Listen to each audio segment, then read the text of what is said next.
Agora 10h41, tela cheia para o Dr. Cássio Timóteo da Costa. Sempre um prazer, meu amigo particular, já há muitos anos aqui com a gente, né, trazendo conhecimento, tanto várias áreas do direito, e hoje nós vamos falar sobre direito empresarial, tema importantíssimo, né, para os nossos empresários, e é muito bom receber o Dr. Cássio Timóteo da Costa aqui nos estúdios da TVC Panorama. Doutor, seja bem-vindo. Bom dia, Adilson. Bom dia a todos. Adilson, mais uma vez, é um prazer estar com o amigo aqui, a gente poder compartilhar um pouquinho de informação com a população. E hoje eu espero também ajudar todos aí com uma informação importante, que é a questão do contrato de empreitada, que é uma situação bem recorrente na nossa cidade. E trago algumas dicas, alguns detalhes para todos aí.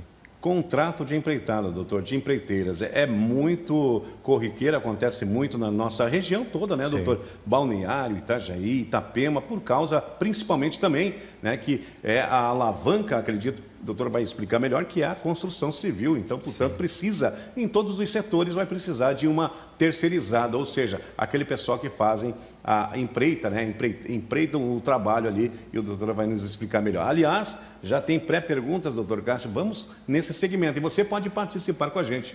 3360-1101, 3360-1101 é o elo que liga eu, você aí de casa e, é claro, o doutor Cássio, para ampliar as informações. Bom dia, doutor. Qual a responsabilidade, doutor, do dono da obra por débitos trabalhistas do empreiteiro, por exemplo, doutor? Sim.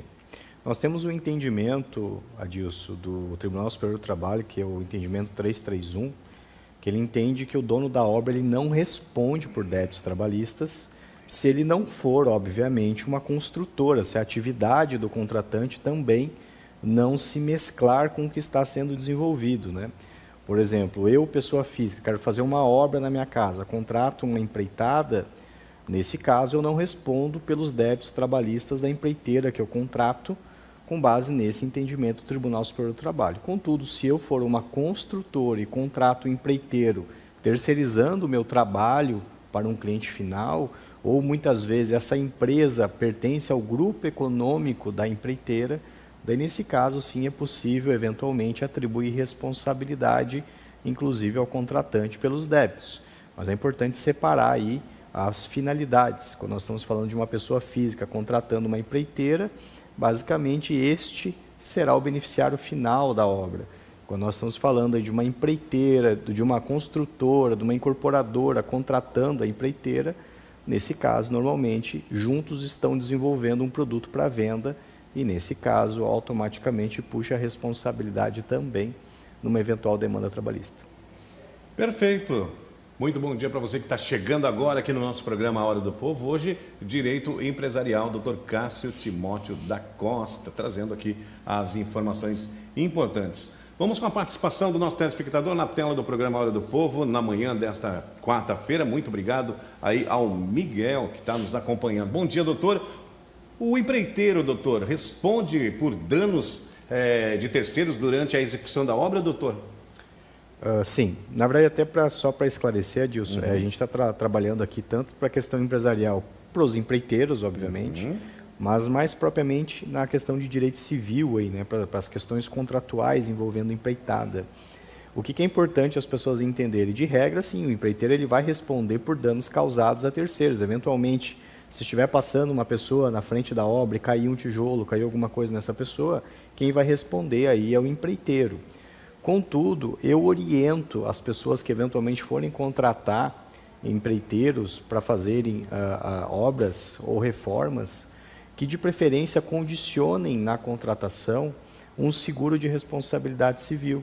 Por mais que eventualmente tenha essa possibilidade de nós trazermos o entendimento aí de que a responsabilidade é do empreiteiro, se demonstrada a culpa deste, de regra as pessoas vão acabar acionando o dono do imóvel para eventualmente buscar a responsabilização.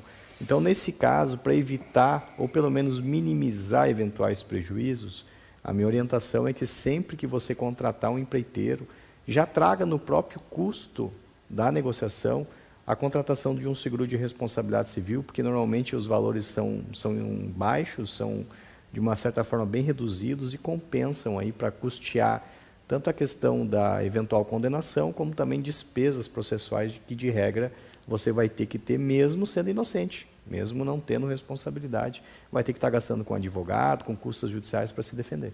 Tem que prestar atenção nesses detalhes, né? Que está no contrato ali, é o que vai realmente valer Sim. entre as duas partes, né, doutor? Bom dia, doutor. O dono da obra, doutor, pode ser solidariamente responsável com o empreiteiro, doutor? Aí que tá. O dono da obra, de regra, ele não tem essa vinculação com o empreiteiro por débitos trabalhistas ou por qualquer responsabilidade civil. Aonde que a gente entra no entendimento aí do STJ que acaba gerando uma certa problemática?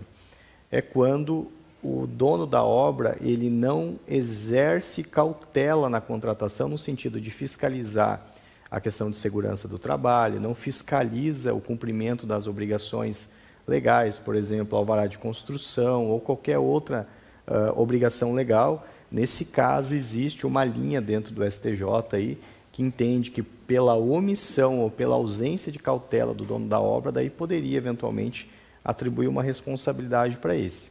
Por isso que eu sempre falo, quando for contratar principalmente um empreiteiro, buscar referência, buscar empresas consolidadas da região, procurar informações de obras anteriores. O histórico, né? O histórico, porque não é tão simples, gente. Tem vários detalhes e tem questões trabalhistas, previdenciárias. Normalmente empreiteiras são empresas menores, né? Não se compara a uma construtora, então tem que ver se eles também estão preocupados com a questão de segurança do trabalho, entrega de IPI para os funcionários. A capacidade de entrega do serviço. Isso, também, né? Porque de um modo geral, digamos que acontece uma fatalidade numa obra na sua casa, nós não estamos falando só da questão da responsabilidade financeira, nós estamos falando da própria tragédia em si, que você eventualmente vai estar envolvido aí, né? Então tem que buscar empresas idôneas que busquem eventualmente o cumprimento das normas fielmente, que busquem também a regularidade da obra através da aprovação de projeto, quando necessário junto à prefeitura, através de um representante, ou um arquiteto, ou um engenheiro que vai estar assinando pela obra. Então tomem cuidado quanto a isso, porque se eventualmente for apurado que o dono da obra ele foi negligente nas obrigações legais, aí o STJ já começa a trabalhar uma linha de raciocínio que pode trazer responsabilidade. Perfeito, doutor Cássio, é isso mesmo. Vamos aqui, tem mais participação na tela do programa A Hora do Povo, na manhã desta quarta-feira. Muito obrigado a você que nos assiste. Matheus, obrigado pela companhia. Bom dia, doutora. Qual o entendimento, doutor, do STJ tem decidido aí sobre as responsabilidades por vícios ocultos em empreiteiras, doutor, ou empreitadas? Esse é um tema interessante, porque muitos acreditam que a garantia se limita a 5 anos, mas com base no entendimento do STJ, quando o vício ele é oculto, se for descoberto até dentro de 5 anos, você tem mais 5 anos para acionar. Então, tecnicamente, aí a gente tem um lapso temporal bem interessante para acionamento. Eles acabam concedendo 5 anos de garantia e mais 5 anos para acionar da data da descoberta. Então, é interessante isso daí, porque acaba esticando um pouco aí, eventual possibilidade de reaver algum problema na obra, alguma coisa que você está tendo dificuldade em casa aí, você tem a possibilidade, às vezes, de conseguir utilizar esse entendimento aí para esticar o seu prazo de acionamento na justiça. Hoje o doutor Cássio Timóteo da Costa, nosso advogado, hoje com direito, trazendo o tema direito empresarial, e é muito bom, muito pertinente os assuntos. Nós vamos rapidinho ao nosso intervalo comercial, respeitando o nosso tempo, e já voltamos. E você vai ver ainda hoje no programa A Hora do Povo, nas matérias policiais, do nosso terceiro bloco, que a Polícia Militar de Camboriú acabou prendendo um suspeito, e essa suspeita acabou se concretizando. Ele estava foragido da justiça. E também uma moto que foi furtada, a Polícia Militar atuante acabou recuperando essa moto. E, é claro, sempre parabéns à Polícia Militar, quando consegue êxito nessas operações. Já voltamos, um instante só, fique com a gente. Voltamos ao vivo com o programa Hora do Povo desta quarta-feira, de tempo bom aqui na cidade, no nosso litoral, aqui na nossa região de Camboriú, Balneário Camboriú, Itajaí, enfim, as nossas cidades circunvizinhas. O sol está brilhando na manhã dessa quarta-feira e é muito bom, Continue assim, pelo menos aí até o final de semana. 10h54, hoje ao vivo, o doutor Cássio Timóteo da Costa, nosso advogado, falando sobre direito empresarial, tema muito importante. E tem mais perguntas, doutor. Vamos lá. Bom dia, doutor. É possível a revisão judicial do preço, doutor, do contrato, diante do aumento imprevisível dos custos diários aí de equipamentos, enfim, mão de obra e tudo mais? Sim, Adilson. Na verdade, as pessoas elas acabam acreditando que uma vez pactuado uma obrigação contratual, você não pode rever ela. E existem algumas exceções à regra. E no caso da empreitada, se o empreiteiro comprovar que houve um aumento significativo do material que eventualmente que ele iria fornecer, ou qualquer dinâmica que agrave ou que cause severo prejuízo à obrigação imposta, ele pode sim buscar a revisão desses valores e eventualmente aditar o contrato ou aumentar o valor do contrato, se devidamente comprovado esse prejuízo, ou por um aumento significativo do aço, ou por um aumento significativo do cimento. Então, assim, nós estamos num momento hoje no Brasil que com o reajuste não controlado de quase tudo, né, é uma possibilidade, eventualmente, aí, de você sentar com um advogado, analisar o seu contrato, a sua obrigação, e analisar se esse aumento do custo de material ficou, de uma certa forma, desproporcional à obrigação que, eventualmente, você assumiu. Então, é possível, sim. E é também interessante deixar esse alerta para que as pessoas, muitas vezes, se atentem a isso e tenham conhecimento do risco disso, acreditando que vão contratar um empreiteiro por um determinado valor e, no final, não podem, eventualmente, ter que pagar alguma coisa a mais. Aí tem que tomar cuidado. Se a economia descontrolar, se, eventualmente, algum produto, algum serviço aí ficar com um valor muito exagerado, que vai ficar difícil para o empreiteiro cumprir o que foi ajustado, ele pode, quem sabe, buscar na justiça rever o contrato e aumentar os valores. Isso pode, doutor, por exemplo, deduz-se, né, que sempre você senta na mesa, né, com Sim. o contratante, o empreiteiro, ou melhor, a pessoa que vai contratar a empreiteira, Sim. né, e o dono da obra. Não é colocado tudo no contrato, doutor? Isso não é uma regra, doutor? Na verdade, Adilson, o que acontece? De regra, não se discute. Certo. Mas qual que é o entendimento da legislação e dos nossos tribunais? É que ninguém pode ser punido por algo imprevisível. Então, se foi eventualmente orçado lá, por exemplo, o material a R$20, em determinado momento o que custava R$20 está custando R$100, esse aumento não é um aumento natural, não é uma correção natural anual, por exemplo, de 20 para 22.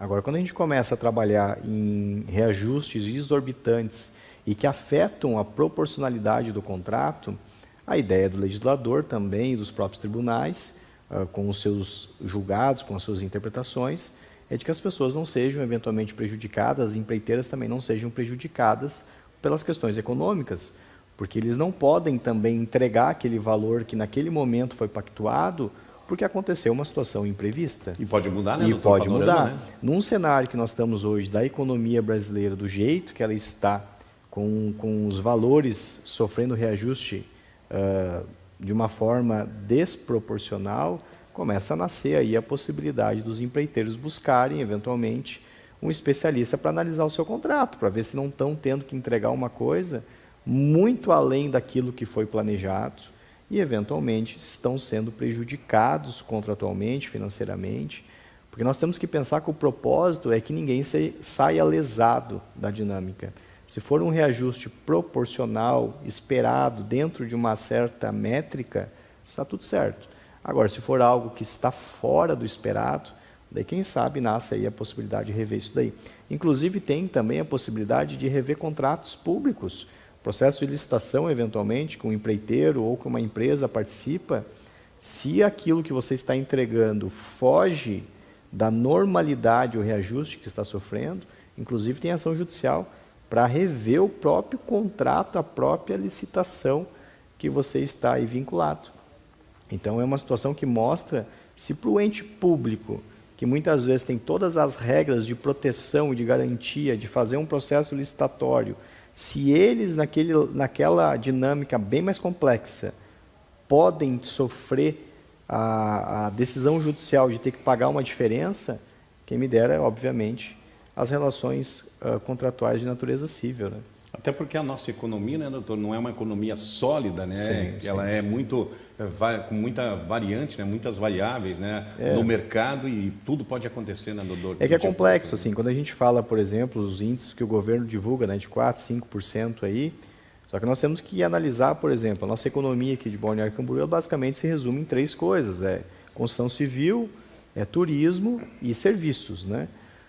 Obviamente, a nossa frente de produção aqui em Balneário Camboriú é a construção civil. A construção civil, daqui a pouco, se eventualmente tiver um reajuste do cimento, do aço, de forma significativa, isso impacta muito no poder construtivo, no poder econômico da empresa. E muda todo o panorama. Então, a jurisprudência vem aí para trabalhar, para poder dar uma equilibrada nessas dinâmicas aí, para que ninguém saia lesado, pelo menos. Doutor Cássio, eu vou fazer a última pergunta nesse quadro. O dono da obra, doutor, pode reter o pagamento até a correção, digamos, dos possíveis vícios que pode acontecer, doutor? Pode sim, mas a orientação é que a gente preveja isso no contrato. O ideal é que tenha essa previsão para evitar discussões e interpretações. O ideal é, de preferência, o que eu oriento a todos os contratantes de empreitada, de prestadores de serviço, é que, de regra, você condicione o pagamento a etapas, porque assim se torna mais seguro tanto para quem está contratando, inclusive para quem está contratado, porque ninguém consegue prever o dia de amanhã, ninguém sabe o que vai acontecer. Nós temos muitas variáveis. Muitos empresários que acreditavam que a sua empresa estaria sólida em 2, 3 meses, hoje estão com o negócio quebrado. Então, você não pode pactuar a situação de uma forma que fique arriscada. A minha orientação é vá pagando conforme as etapas da obra estão sendo desenvolvidas. Dá uma entrada para custear deslocamento, material, depois desenvolver uma primeira parte, uma primeira laje, um primeiro cômodo, você paga mais um pouco. O ideal é que você faça isso. Mas se você, eventualmente, pactuar não vinculado à entrega, daí o interessante é que você, pelo menos, possibilite no contrato a retenção de valores para eventual garantia. Algumas vezes, inclusive, alguns contratos de alguns clientes de empreitada, a gente faz, inclusive, um saldo final retido durante 2, 3 anos para cobrir eventuais vícios construtivos. Então, o empreiteiro ele fica sem receber, digamos, 10% do saldo final e ele só vai receber de depois 2, 3 anos como uma forma de garantia para cobrir eventuais vícios construtivos. Então, tem muitas manobras aí. O interessante é que você busque um profissional habilitado, um advogado habilitado, para lhe dar suporte, porque um contrato bem feito é uma obra bem feita, é uma obra, obviamente, com menos, ou melhor dizendo, com um menor risco, né, de problemáticas. Menor risco para todos os problemas possíveis. Doutor Cássio dando um show de informação e de conhecimento na área empresarial também. Doutor, vou te agradecendo muito, 11h02. Nosso tempo corre rápido demais. Obrigado e lhe espero aí numa outra oportunidade, doutor, com um tema, aí sempre traz os temas muito abrangentes e de conhecimento da nossa população. Eu que agradeço, Adilson. Para mim é um prazer, uma honra estar aqui contigo. Tenho muita admiração pelo trabalho também. É recíproco, doutor. Obrigado, querido. E até a próxima aí, tá?